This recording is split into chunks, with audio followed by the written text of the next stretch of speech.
తన ఒంటిపై ఉన్న నగలన్నీ అసలైన బంగారు ఆభరణాలే అంటున్నాడు గోల్డ్ మ్యాన్ సూర్యభాయ్. నకిలీ నగలని తప్పుడు ప్రచారం చేస్తున్నారని ఆరోపించాడు. తాను కష్టపడి పైకొచ్చిన వ్యక్తినని, అందుకే తనను అణగదొక్కాలని చూస్తున్నారని చెప్తున్నారు. ఇన్కమ్ ట్యాక్స్ అధికారుల విచారణ జరుగుతోందని, తనకు మరో నోటీస్ ఇచ్చారని తెలిపాడు. కేసు విచారణలో ఉండగానే దుష్ప్రచారం చేస్తున్నారని మండిపడ్డాడు.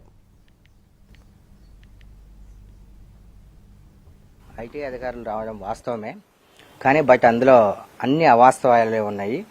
ఐటీ అధికారులు వచ్చి వాళ్ళు ఎంతవరకు ఎంత చేయాలో అంతే చేశారు. ఇంకా ప్రాసెసింగ్ ఇంకా పూర్తి అవ్వలేదు.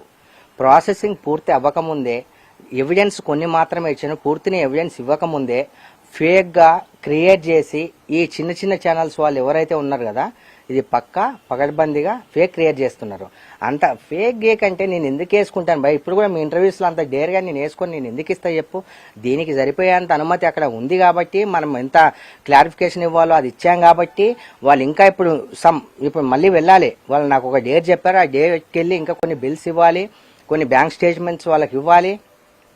ఇవన్నీ ఉన్నాయి. ప్రాసెసింగ్ ఇంకా పూర్తి లేకముందే